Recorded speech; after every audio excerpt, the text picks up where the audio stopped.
Oh, Mrs. Pierce? Oh, damn. I meant to ask her to give me coffee in the morning instead of tea.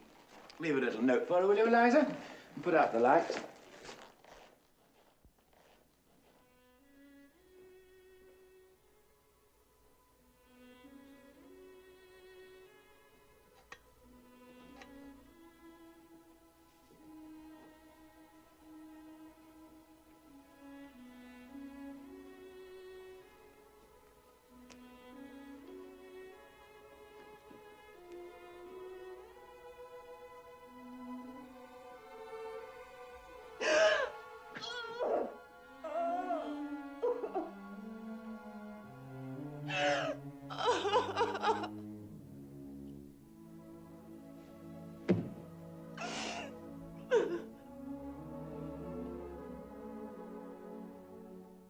Left them downstairs.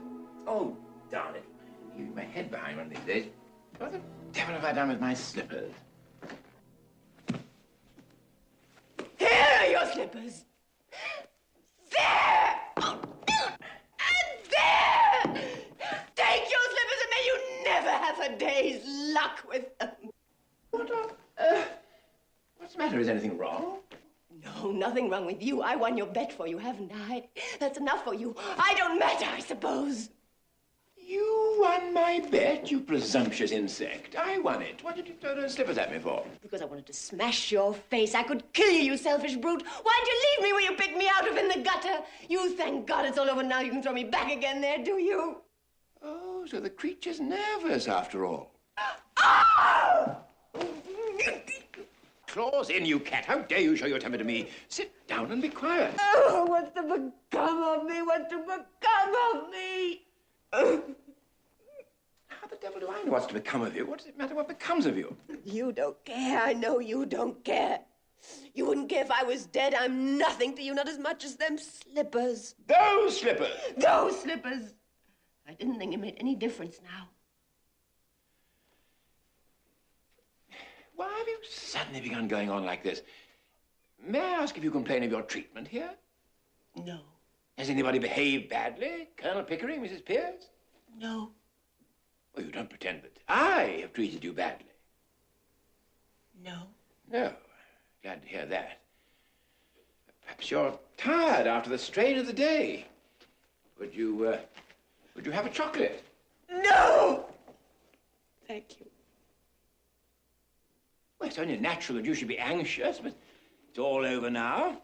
Nothing more to worry about. No, nothing more for you to worry about. Oh, God, I wish I was dead. Why? In heaven's name, why?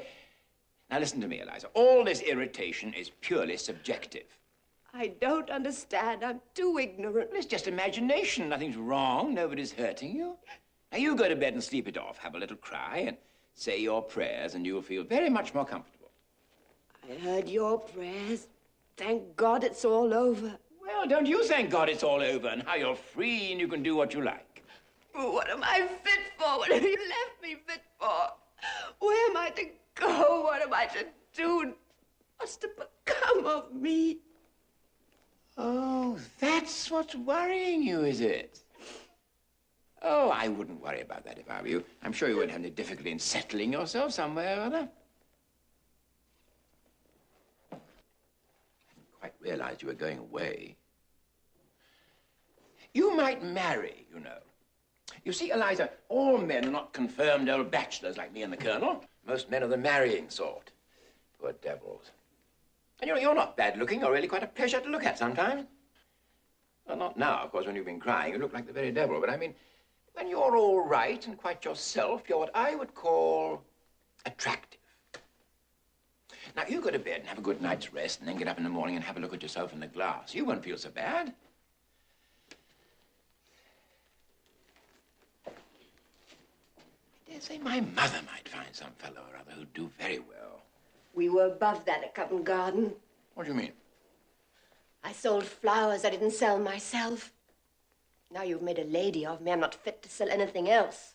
Oh, tosh, Eliza. Don't insult human relations by dragging all that cant about buying and selling into it. Don't have to marry the fellow if you don't want to. What else am I to do? Well, lots of things. What about the old idea of the florist's shop? I'm sure Pickering would set you up in one. He's got lots of money. To pay for all those togs you're wearing tonight, and that with the hire of the jury, make a big hole in £200. Oh, come on now. You'll be all right. I must be off to bed. I'm really devilish sleepy. I was looking for something. What was it? Your slippers. Oh, yes. Oh, you shied them at me. Before you go, sir. Do my clothes belong to me or to Colonel Pickering? The devil use would they be to Pickering? Why'd you bother about that in the middle of the night? I want to know what I may take away with me. I don't want to be accused of stealing. Stealing? You shouldn't have said that, Eliza. That shows a want of feeling. I'm sorry. I'm only a common ignorant girl, and in my station I have to be careful. There can't be any feelings between the likes of you and the likes of me. Please, will you tell me what belongs to me and what doesn't? Take the whole damn house full if you want. Except the jury, that's hired. Will that satisfy you? Stop, please. Will you take these to your room and keep them safe? I don't want to run the risk of them being missed. Hand them over. If these belong to me and not the jeweler, I'd ram them down your ungrateful throat. The ring isn't the jeweler's, it's the one you bought me in Brighton.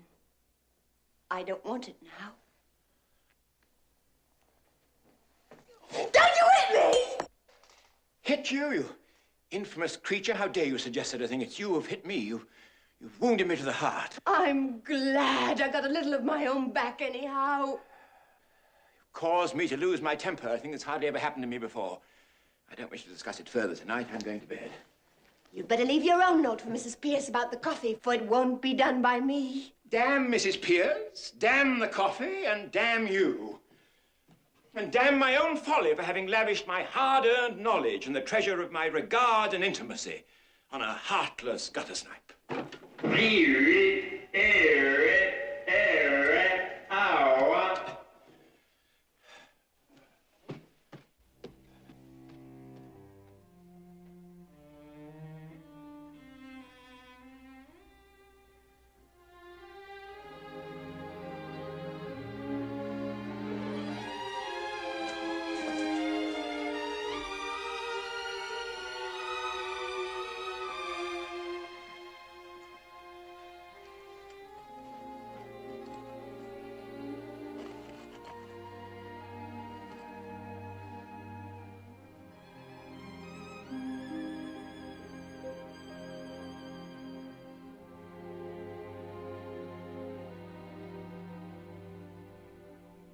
Just you wait, Henry Higgins, just you wait.